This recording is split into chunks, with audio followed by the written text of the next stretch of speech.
Hello and welcome to tonight's edition of Tokyo 2020 Rewind. My name is Wale. It's so nice to be with you again today. It's been a day of ups and downs for the Nigerian contingent to the Olympics. Well, it's no longer news that Jacobs Lemon. I still have to get used to that name, the Italian Lemon Marcel Jacobs won the 100 meters final Olympic gold, where our own Enoch Adegoke crashed out due to hamstring injury. But still, we still have our girls to look forward to. Toby Amuson qualified at a very good time, the 100 meters hurdles for the final, and obviously Ese Brume and the long jump. She's also in the final of the year's edition of this year's competition of the long jump event of the 2020 Tokyo Olympics. Those two girls, especially, will be featuring so much, very much so, in our programs for today. So those were the highlights, anyway, of today's show. Don't forget that the Jamaicans made it 1, 2, and 3 in the female 100 meters event yesterday. What a clean state for the Jamaicans, riding high as they should. Today I'm going to be joined by someone who is obviously doing something worthy of note, especially for Nigerian athletes, who is someone also very knowledgeable about what's been going on at the Olympics. So we're going to be talking about the Olympics, about the project that is generally just been released to the public about sometime last week. So we're going to be talking about, obviously, we're talking about the Olympics and all our athletes, what they've been doing, all our athletes, what they've been doing, and what should happen at the Olympics. Is Nigeria going to end up getting any gold medal? We're going to be asking our guest today. So I'm talking about Lanre Aina. Lanre, thank you for joining us. Lanre has got a project called ATHLST, right? Lanre, am I correct? Yes. How do you pronounce it? That's how you pronounce it. ATHLST. ATHLST, without the vowels, but yeah. Without the vowel, yeah. So ATHLST. So, well, we're going to tell you We're going to tell you much about what this project is and what ATHLST is today. But let me just first and foremost welcome Lanre to the program today, and also start by asking Lanre, what's your opinion? What's your review, or what's the highlight of the Olympics for you, especially when it comes to the Nigerian contingent? What if you were to look at this Olympics as it concerns Nigeria in the next 5 years? What would you say to someone who probably just dropped off from the moon and asked, how did Nigeria perform at these Olympics? What would your answer to that person be? Well, I guess the way I would approach it is, and I think first of all, let me apologize. The outside, the Wi-Fi is stronger outside. I just never realized that. That's how you guys roll in London. So if you hear cars zooming by, I apologize. But the way I'll put it is that I would have been very critical of the athletes in general if I hadn't started athlete, because I came from the outside. But because of the athlete, I've had an opportunity to actually interact with a lot of these athletes. And I can tell you that Nigerian athletes are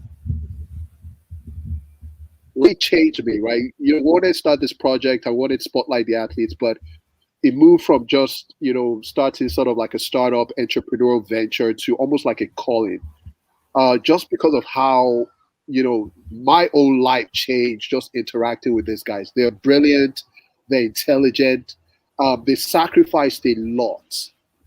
And there's no reason why they should, right? Because they're easy way out, right? Our athletes can go run for Bahrain. They can run for Saudi Arabia. They can run for Canada or for US. And they'll do amazingly well, and they'll be taken care of. So my big question to a lot of them, I think even when I was talking to Asa, was like, why are you doing it for us? Like, why Nigeria?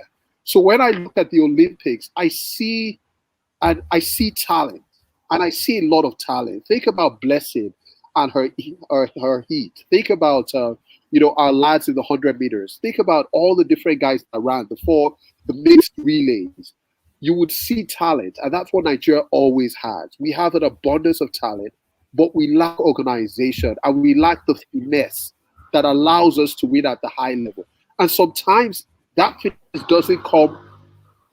Can't come from the athlete, because they've done everything that they have to do.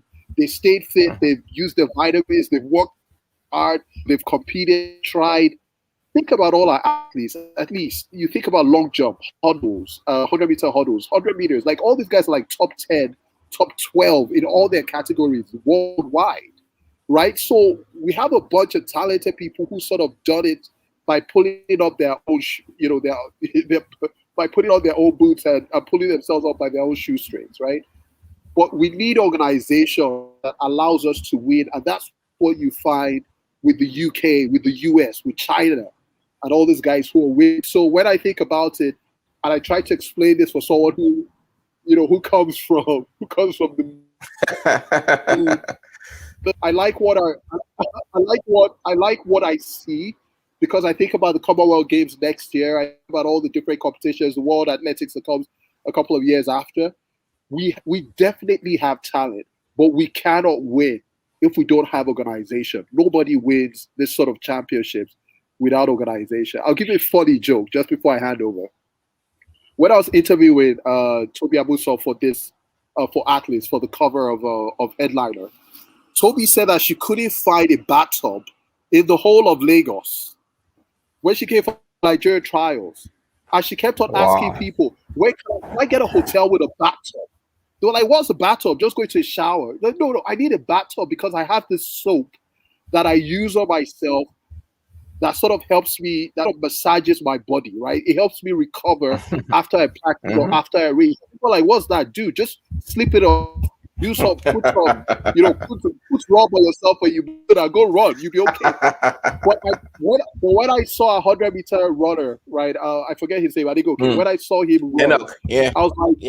I was like, no, Enoch, you need soap. You need soap or you need a bathtub. No.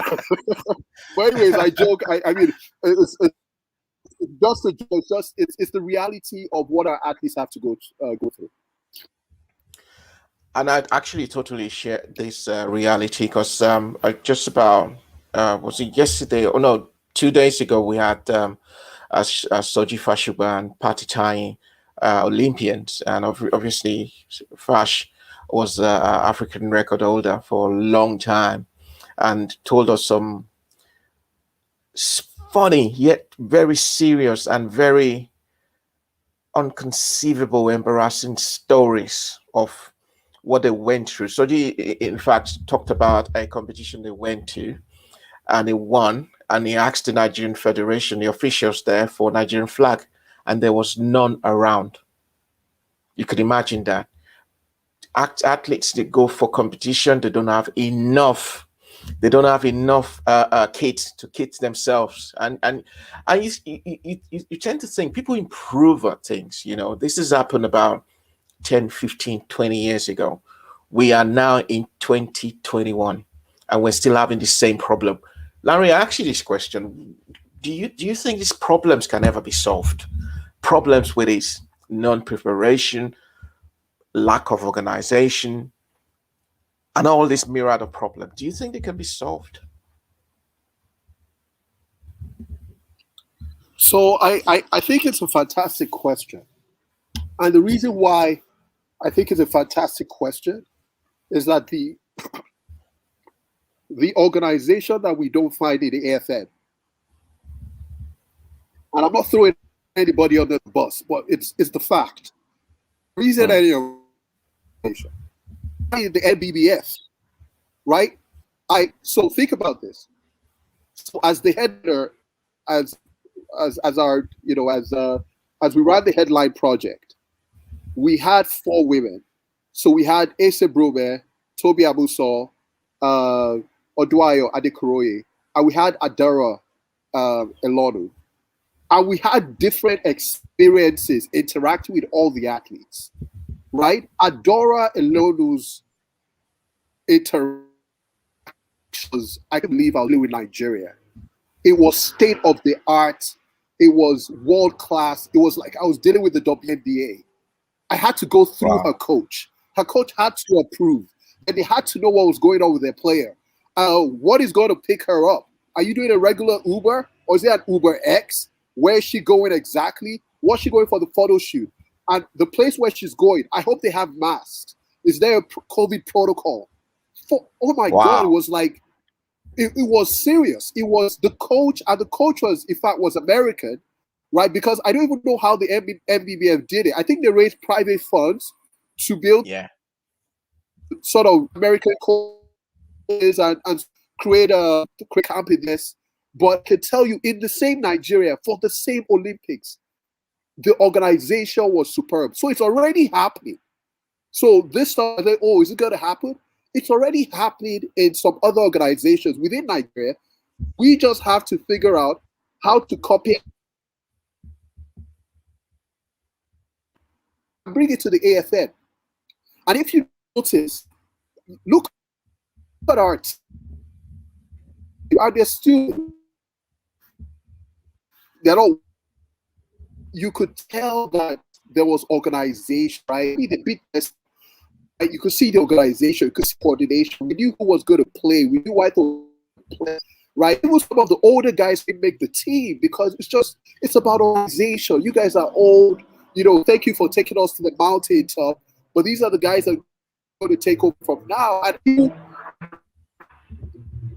people sort of understood that, right?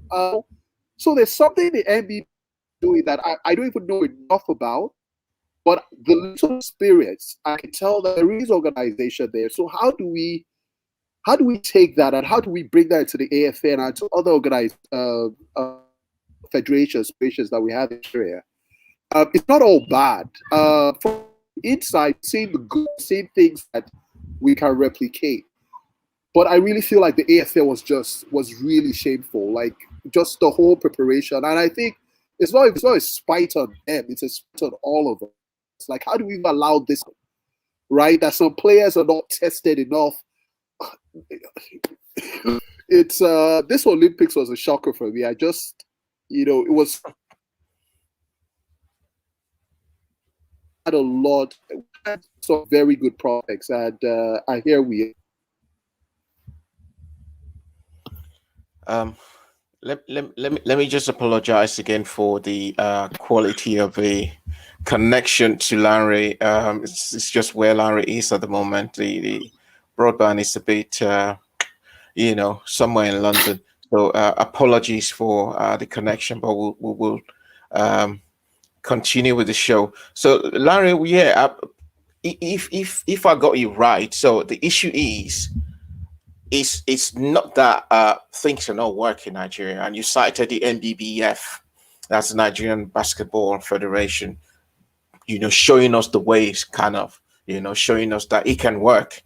They went all out, got a coach for the Tigers from America, and obviously the Tigers also from America, and they were able to put things in place to make sure that everything actually worked well. So we're trying now to replicate what they've done with basketball in other association. Well, to start with the AFN and what have you. I look at that what you said, but so with regards to the AFN, at the moment they've got two factions. Okay, they got a faction that claims I'm the authentic, we're the authentic board that should be taking Nigerian athletics to wherever they want to take it to. Then there's another faction that is saying, no, you guys were suspended. We are the one recognized by the sports ministry, by the IAAF or whatever. At the end of the day, what they've done is to succeed in bringing shambles to Nigerian athletics on the world stage. Where do you think, or what do you think should be the solution to all this? Especially we're zooming in on the AFN now. We know things can change. We know things can improve. NBBF has started it. So with regards to the AFN, where do you think we can go from there? Should we stick to the later board that obviously the ministry is decided, and the sports minister decided, all right, this is the people I'm going to listen to, or there should be a compromise, or should we just dissolve both boards and then just go for fresh elections, and whoever wins these elections should now, go forward with managing Nigerian athletics? I think, personally, I think that's a tough question. I'm not sure if I have the level of competence to even talk about Nigerian politics because there's just so much going on. And I'll be frank, right? I don't dabble into stuff I don't know enough about.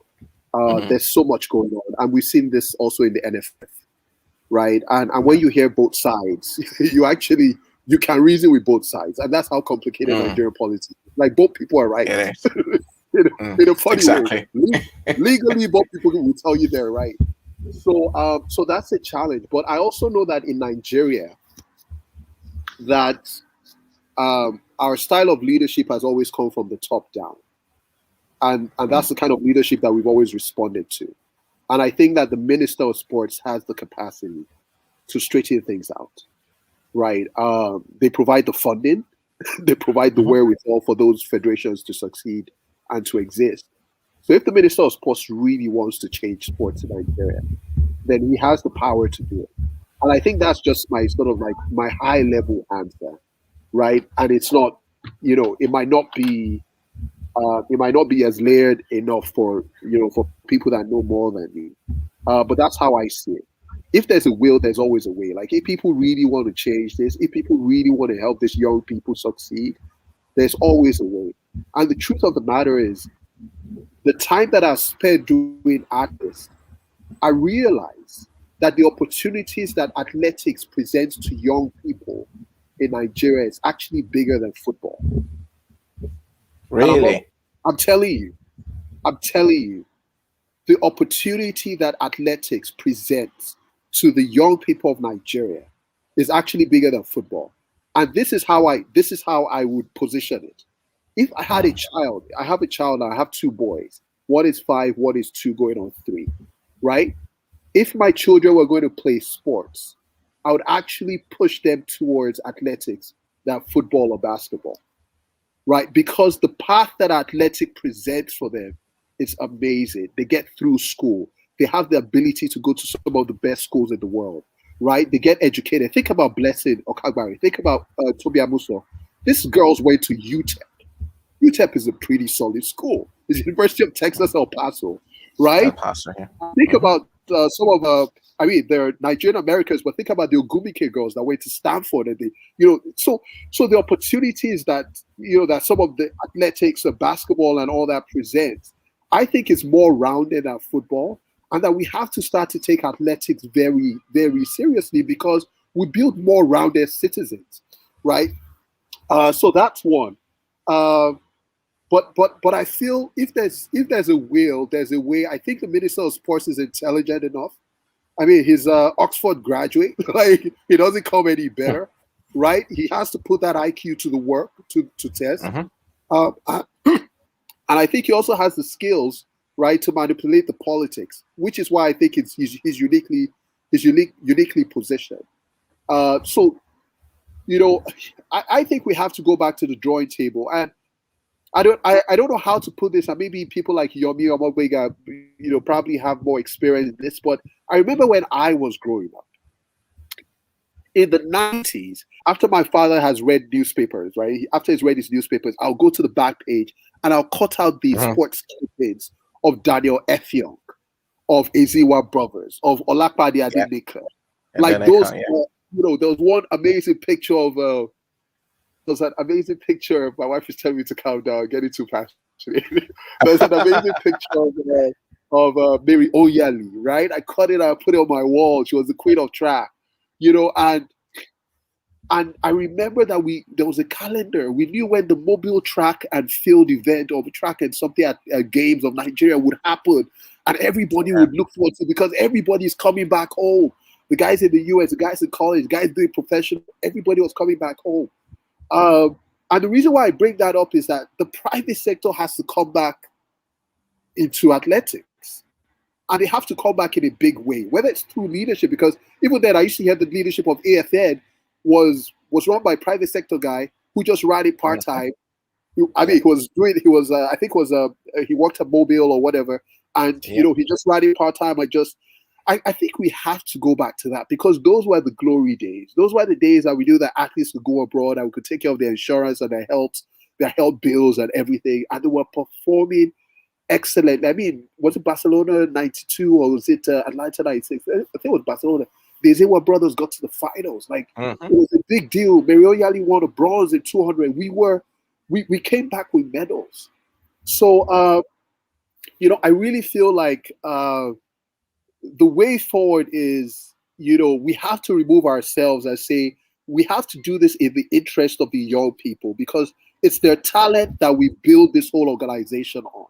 If there was no one who was running 10.73 as women or running 9.85 as men, there would be no reason for anybody to go to the Olympics. Olympics for what? Like, who are you taking? So at the end of the day, these guys are the horses, right? That we sort of, that we place our bets and our hopes on. And we have to make the organization work for them, right? And it's really that simple. But I also think people like you, Wale, and people like Yomi and all these amazing guys abroad, right? And some of the old athletes have talked to, Pat and what's her name, Fatima Yusuf. Like, you guys have to come back home, and I don't know how you do it. I don't know how you remotely do it with work now, but you guys have to be a part of, sort of lifted us up from the ground. And obviously we are doing what we can actually from here also. That's why we got shows like this, to bring people like you who are also doing magnificently well, promoting our people, our sportsmen and women, and actually letting them tell their stories, so people behind, people looking up to them will tend to hear it. So I know you talked about athletics being the way forward, and obviously you started with the headliner, and you said, well, if you had to, you will have your children go do athletics rather than football. But how do we get this message down to the grassroots? Because if you go to Nigeria now, for example, if you go to anywhere, if you go to Mushin, you go to Jegunle and what have you, what you see is a pitch where people play football. Because the idea is, I play football, I get to play in the National League, local league, I play 1 or 2 seasons, then I get some agent from somewhere, some Springer from anywhere, and probably take me to Azerbaijan, where I'm going to be earning dollars. And if I convert these dollars into naira, obviously it's going to be in millions of naira. And I've got my siblings there that's probably suffering. I've got my mom and my dad there that are, barely, living off, what they should be living off. So how do we get to bring these stories to those people, those young ones in those places, and tell them, listen, this could be a path for you to secure your future. You could have opportunity to go to the best schools, to the best unis in America, and obviously create a path for you that you will obviously live off for the rest of your life, so to say. So how do we do that? I know Headliner is starting that already, but how do we really go down there to tell that story? Yeah, so I think the first thing is that we have to create what I call likely rods, right? So people who people can look up to and say, oh, so that happened to that person, which is what Headliner is about, right? Because a lot of our people don't know, first of all, we don't know how amazing athletes like Blessing Okagbare is, right? She's been running for 15 years, and I know, whatever is going on with her right now will be solved. I find it hard to think that Blessing Okagbare used growth hormones. It's just in my mind, but that's a different story. But they're amazing. I met amazing athlete. I met this young lady called Mercy Abire Matomi. She does long jump.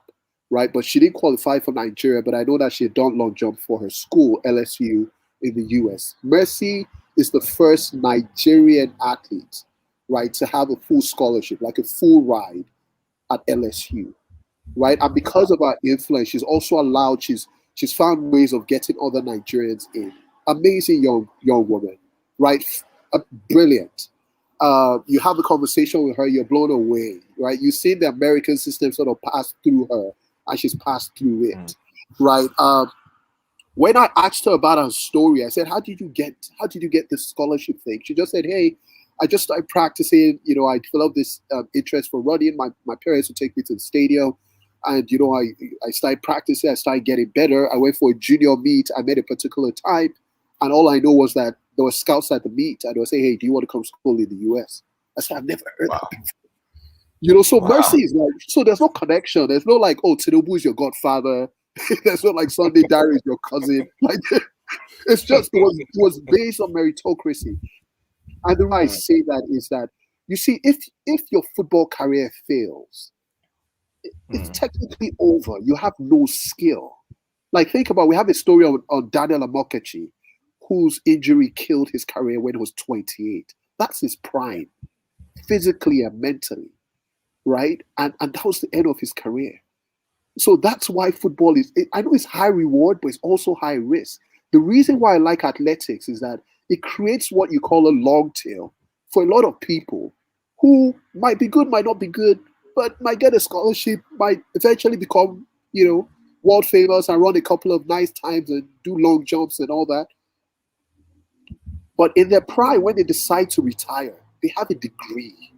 They can decide to stay back in the US. They could decide to come back to Nigeria. They could do a lot of stuff for their families, right? They're professionals. They can add, right? Those are the kind of guys we want back to the AFN because now they're educated. Now they have master's degrees and all those different things. So for me, it's, you know, we have to tell that story.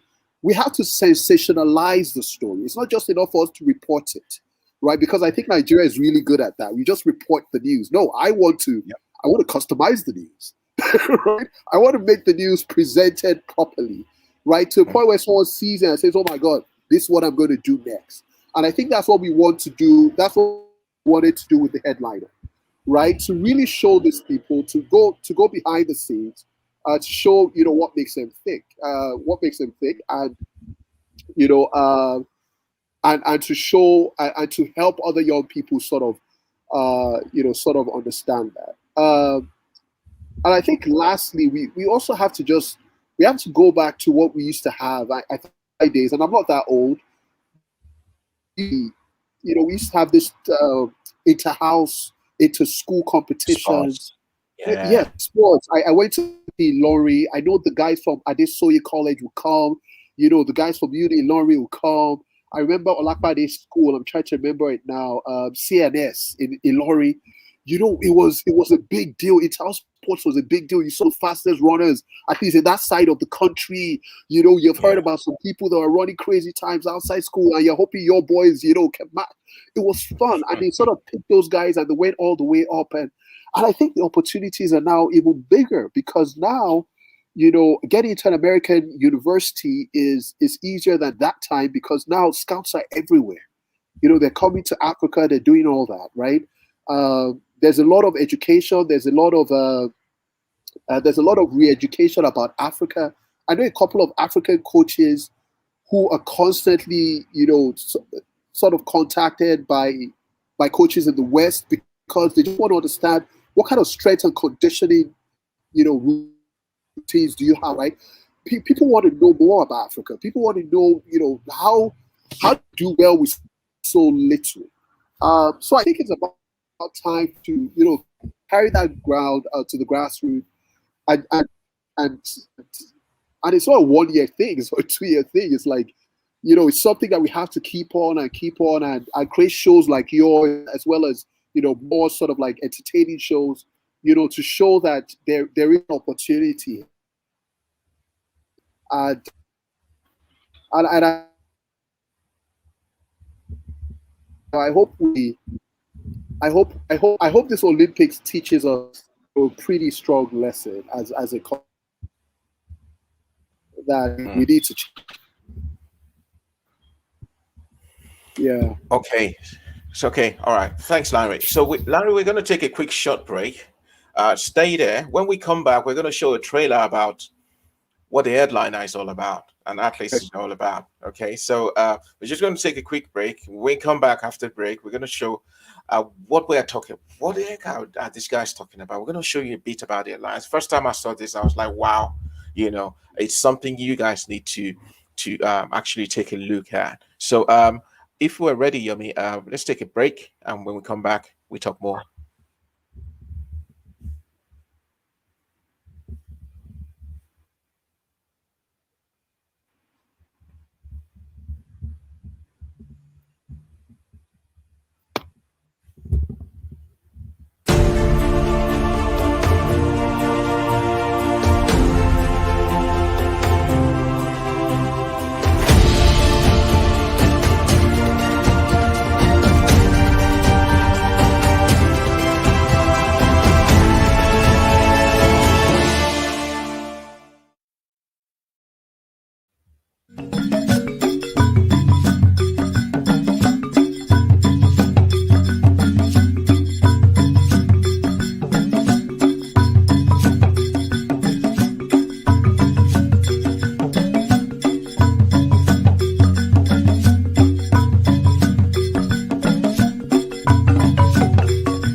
Hello, welcome back to the show.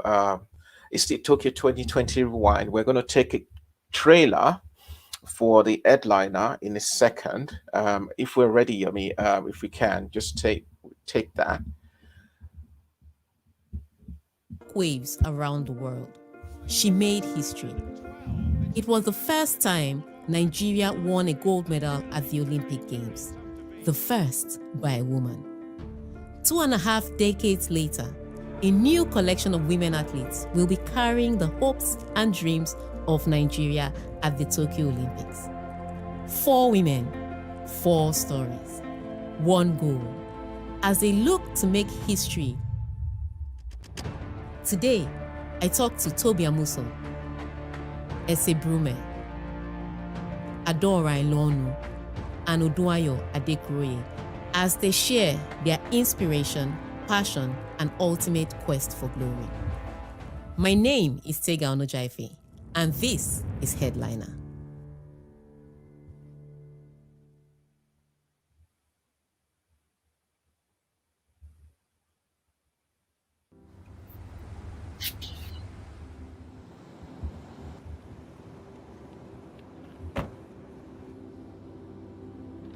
Adora Ilonu was born in Houston, Texas.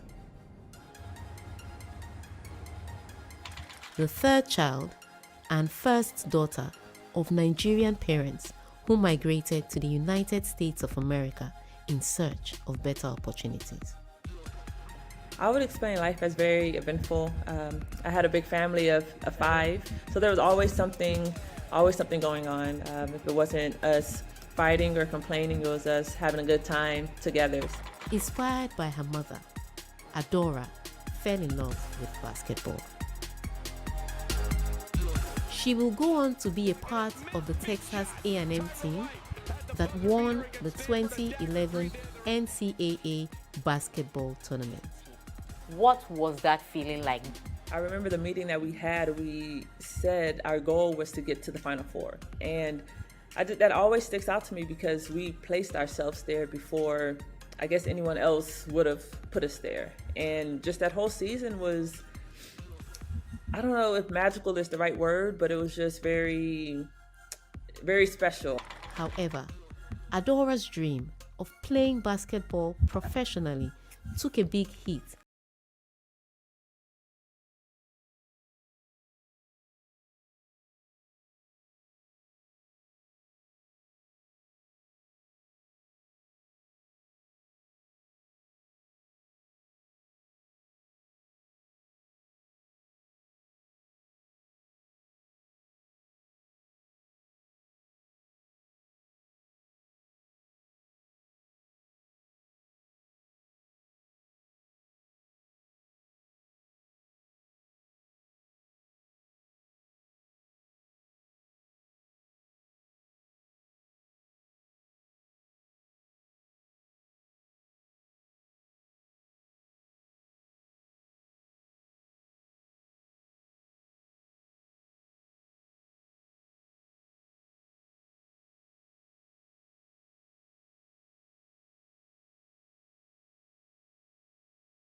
and they are going to fight to the end. They've got Japan tomorrow, and catch Adara and the teammates fighting to the end, defending Nigeria, defending green, white, green of Nigeria.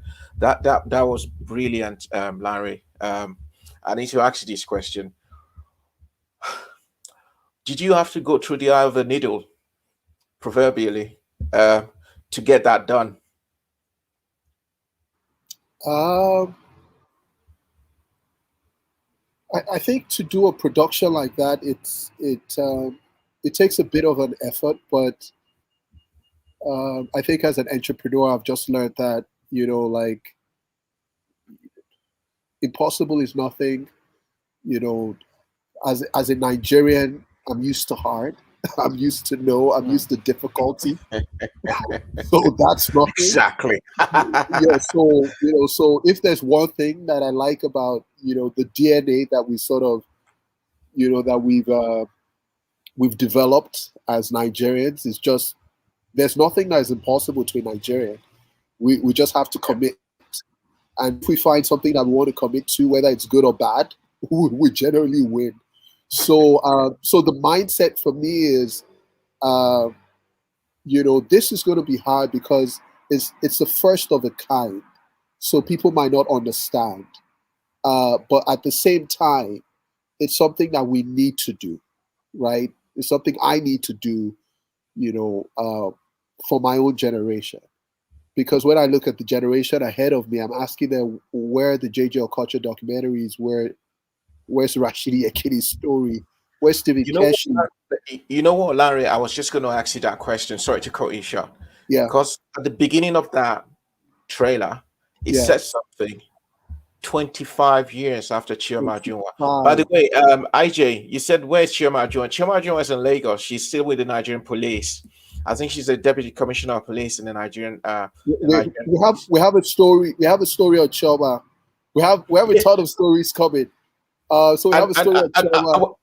I was going to ask you, just because you said about the generation before you, 25 years. Oh, yeah. 25 years. No one told any story about the first person to win an Olympic gold for Nigeria. Chioma is a sweetheart. She's a darling. She's an amazing woman. She's done so well for herself. Her story is heart-wrenching. I don't want to give it away, but Chioma Ajunwa said her greatest moment, in fact, the title of her story is "Now I Found My Happy." It's hard. And in fact, we wrote that story about 4 months before Chioma finally got her house that they promised. Yeah. I tell you, now I found my happy. Chioma Ajunwa said the greatest day of her life was standing on that podium and looking at that jumbo screen and seeing her face and the national anthem of Nigeria playing. And she was above everybody else around her. And she was like, oh my God, I can imagine how my people would feel. And she came back home and she went to Lagos. And we're not throwing anybody under the bus. She goes to the Lagos state government and says, hey, I heard you guys are giving out houses. I got to go. Do I get one? The Lagos state government was like, oh, sorry. You might have to go to your own state. So Chioma was like, when I was jumping, I wasn't jumping for Imo, Anambra, Abia, wherever I'm from. I was jumping for Nigeria.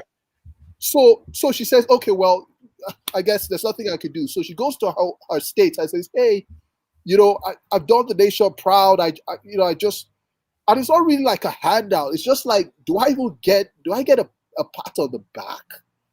And you know what they gave Chioma Ajunwa? It was and people can go and Google who the governor was of Chioma's state in 1996. It was a military administrator. And I would advise people to go and Google who it was. This guy gave Chioma Ajunwa a towel. That's not the hook. He gave her a towel, and on the towel, the embroidery on the towel was Super Eagles.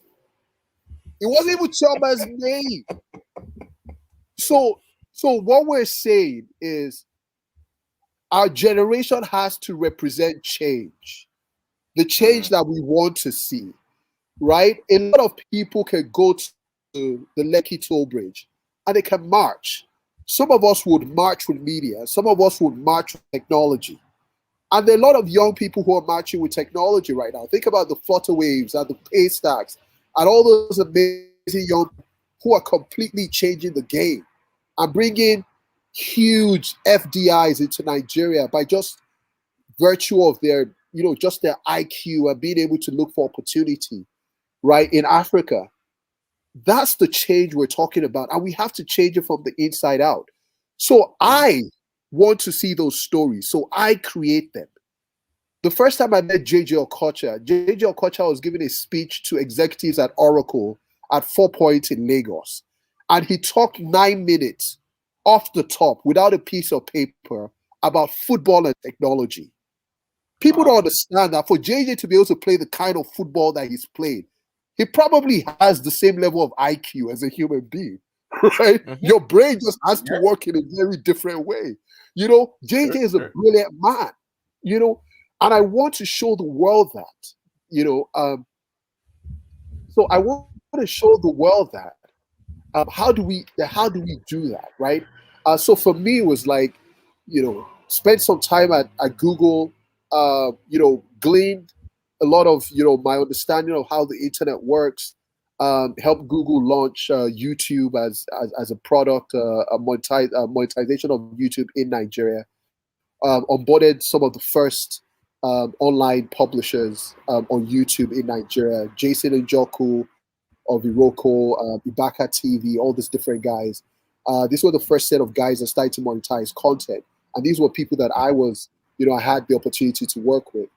So I think when I left there, I said, how do I take my understanding of how the web works and digital, how do I layer that with my my love for storytelling and my access to some of these athletes? And how do we build something that is fresh and different and something that allows them to say what they want to say, not what we want them to say, right? And that's what ATHLST is really about. Like the stories you see there are stories we want to talk about.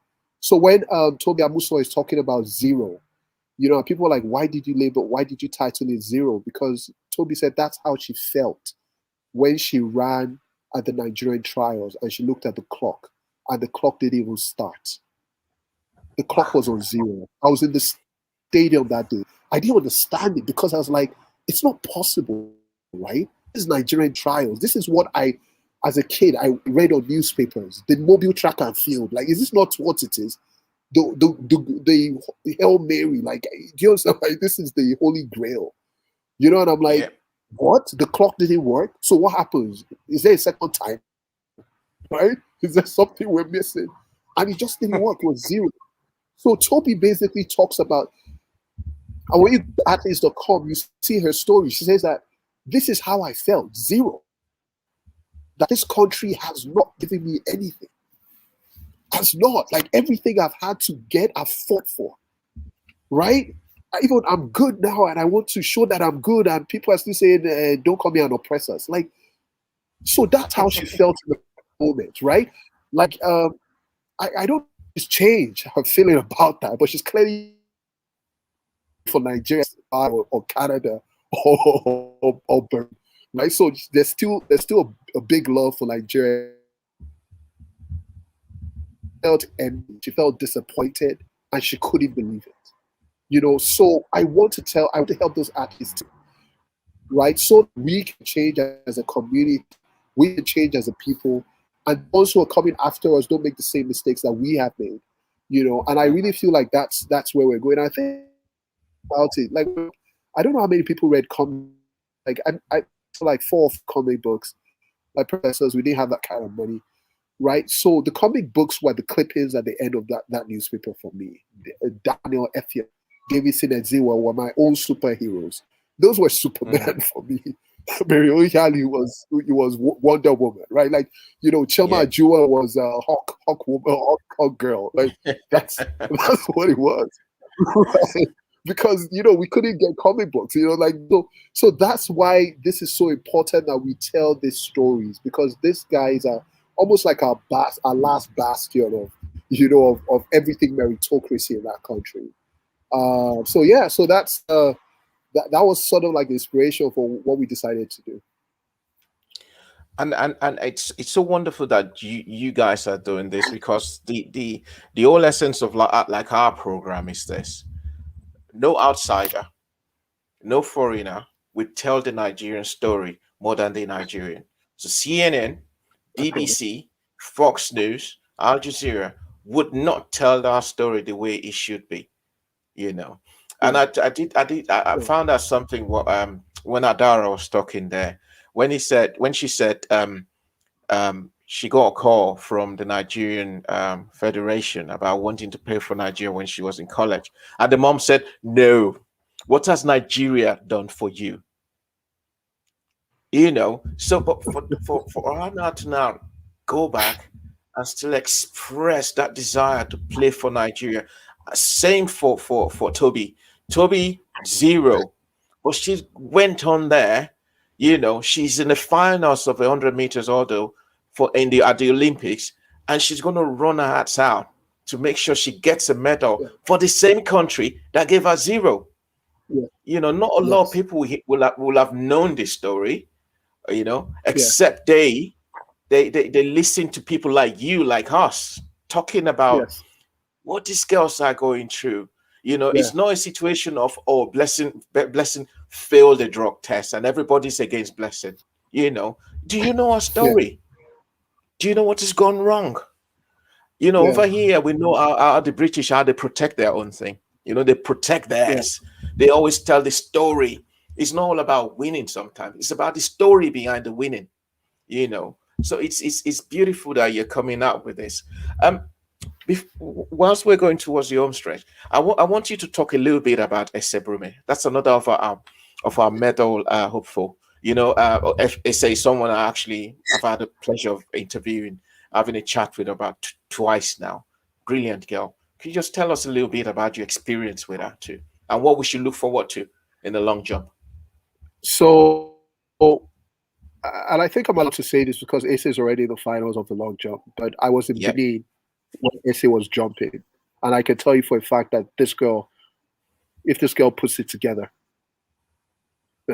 the world doesn't know what's about to be unleashed. This girl was jumping over 7 easy in training. I can say that we have you on camera. So it's people like, oh, Larry, what are you talking about? Right? So I think, it's still the stadium, it's still Japan, it's still the weather, it's right? She's still a bit, I'm outside my but she's a brilliant competitor. She's very focused. And the secret of Esebrume, right, is, I like to also, I never take the credit away from God, but the person who is behind this lady is a guy called Kayode Yaya. Kayode Yaya, yeah. People don't know this guy. Yeah. This guy is the motivation. This guy is the energy. This guy is the visionary behind her. Because if you go back to Ace's story, Ace started running 100 meters, right? When she started early, anyone who knows Ace's story, Ace ran 100, ran 400, did triple jump, did long jump. She did all sorts of things, right? It was Kayode that said, hey, let's focus, right? Let's find where you're really good at. And they started to do this long jump. And Ace is competitive. She's good. I think she's really worked hard. She's disciplined. I think she's going to do very well. And if you notice, the girls that we picked, right, out of the 4, I think 3 are still going to medal, right? We really paid attention. We looked at the hype. We looked at everybody. We looked at the competition. And we said that if there's a hope for the Nigerian contingent in Japan, it's 4 girls. We looked at all our data. We're like, these are the girls, right? And we put in Adora. It's small, so, it can't be all of her. It can't be all about her. But we're like, they can create an upset. But I'm sure of Ace. I'm sure of our lady from UTEP, Toby. And don't underestimate the passion, the power, and the zeal of Odu Agwe. Amazing young woman from the streets of Accra, right? Started off as an athlete. Her stories on ATHLST, right? She wanted to run because she knew running was the only thing that could get out of poverty.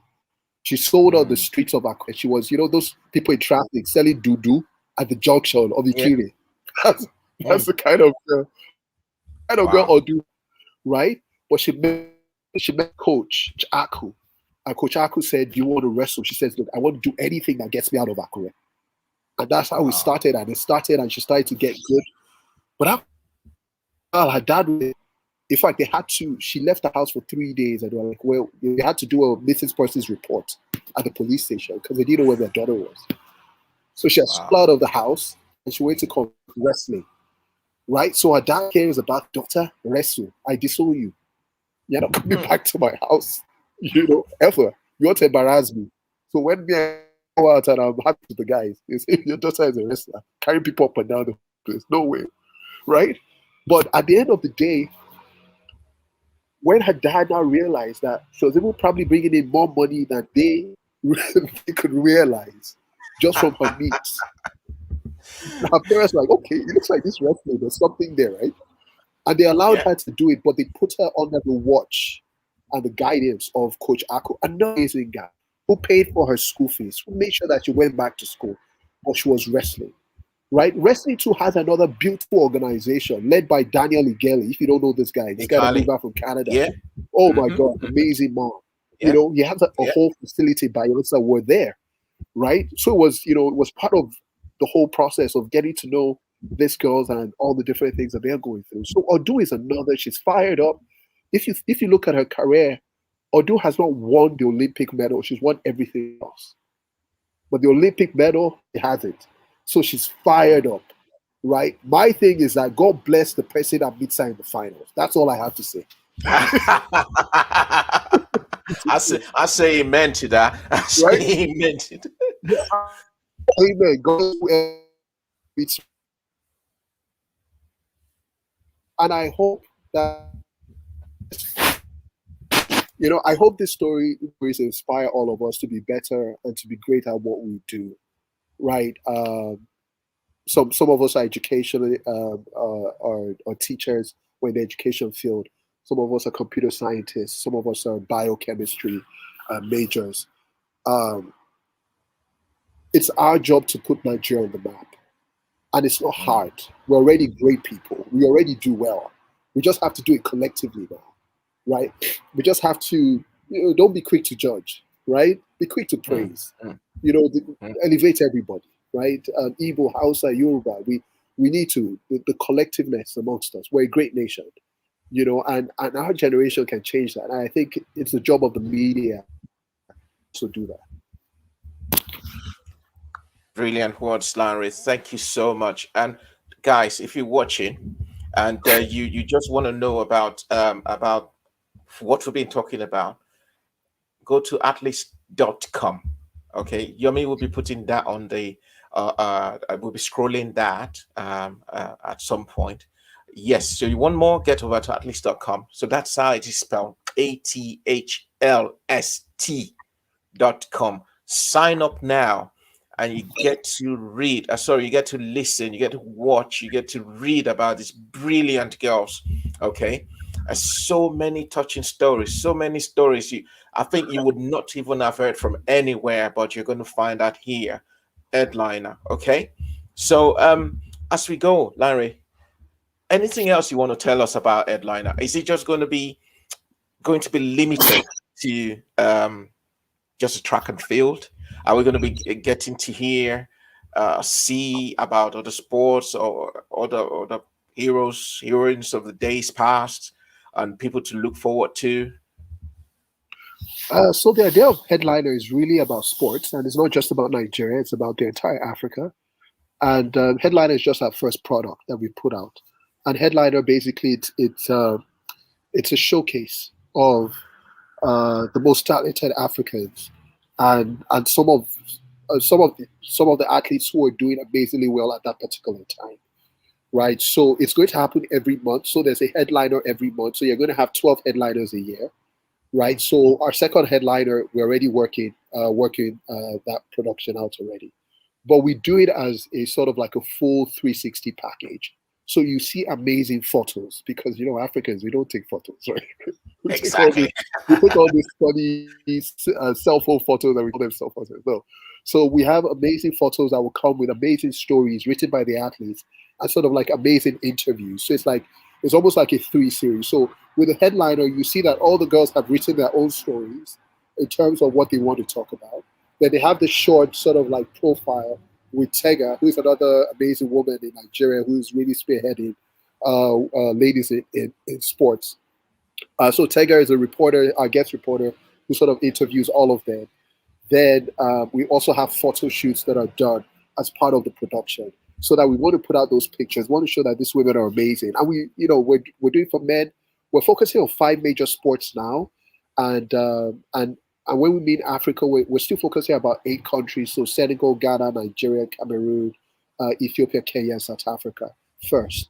Then as we expand as a business, then we'll connect with other countries. But in terms of sports, we're looking at football, basketball, athletics, combat, which could be MMA or boxing, or taekwondo, right? And there's what I'm missing now, rugby and something else, right? And we just want to spotlight, some of the best Africans out there. So headliner would be sort of like our featured spotlight type event. But there's so many other products that we're dropping. Next one, we're dropping something called React, which is sort of like an online interview.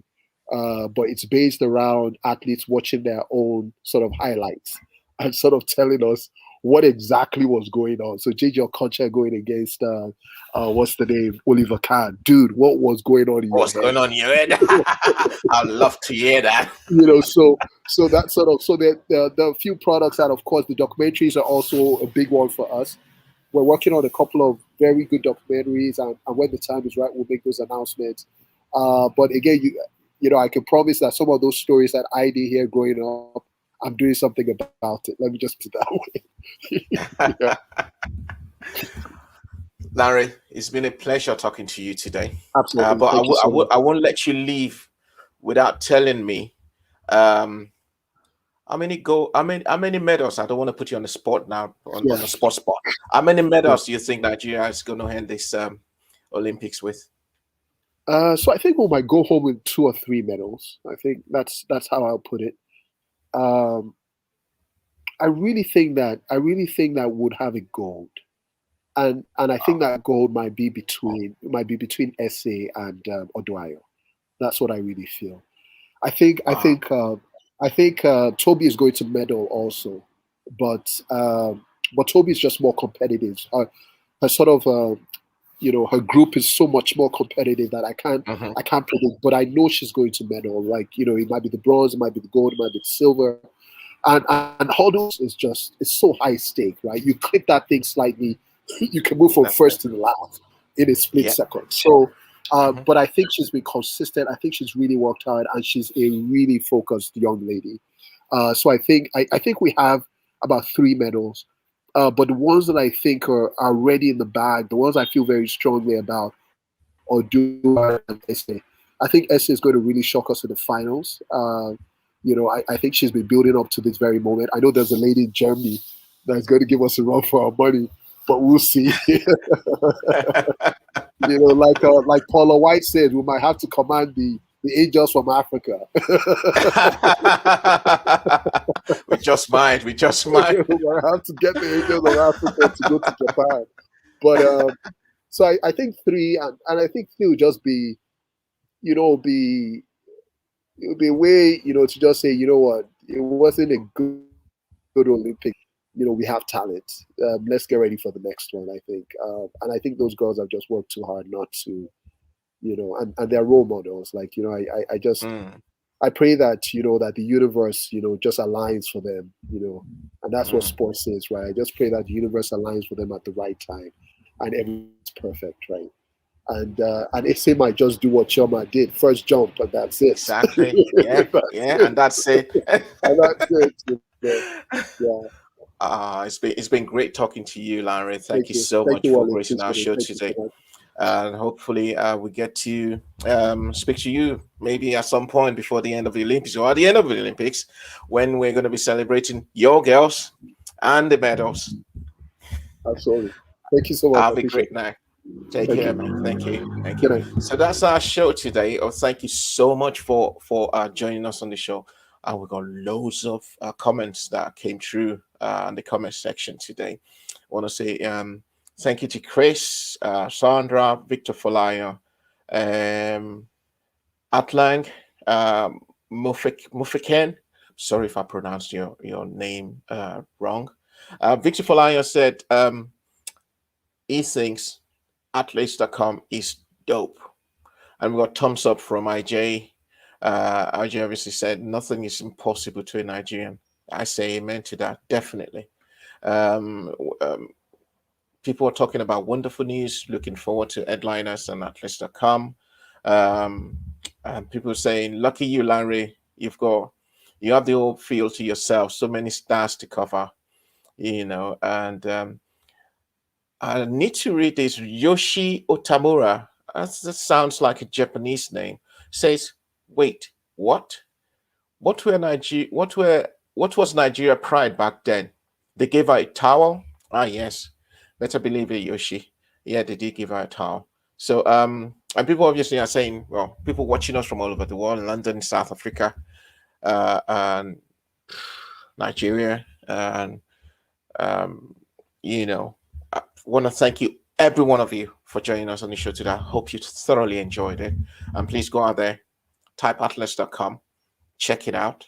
All right, if you want to know more about what's going on. And obviously, thank you to Lanre. And obviously, don't forget about the headliner. Get in there and check these wonderful stories about these wonderful girls. Share it amongst people. All right, so much to learn from them. I want to thank Lanre for coming on the show. Lanre Aina, thank you for coming to the show. Thank you to my producer, Yomi Omagbeja, for making sure we're coming to you live today.